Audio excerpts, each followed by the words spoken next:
All right, here we're going to talk about making a circle graph in Excel. So we're going to highlight our data. We're going to have everything in our frequency table again. And so I highlight my data, go up to Insert, Pie Graph, and then the first one again, it's the 2D pie graph, and it pops up the circle graph for us. Now, there's a couple things missing. I want a title on my graph.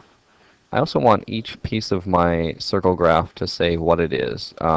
You shouldn't have to print this out in color, so we're going to make all of these labels show up on the graph, and we're also going to say what percent they are.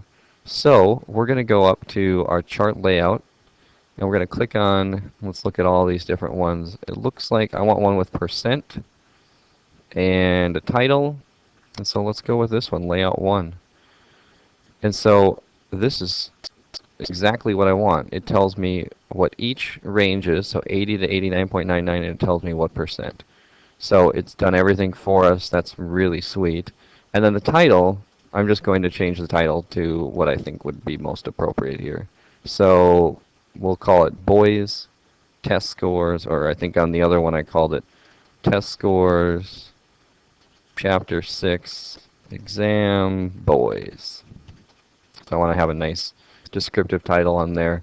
And then the cool thing is it'll adjust it so that your title's not covering up some of your data. Now another thing you can do if you want to make these points kind of, if it looks kind of cramped up here, I'll click on the 90 to 100 once, then I'll click on it again and I can kind of just drag it away so that it's not so cluttered up here.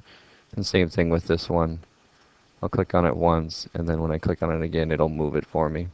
So that looks great. This is exactly what I want for your circle graphs. Do the exact same thing with the other set of data.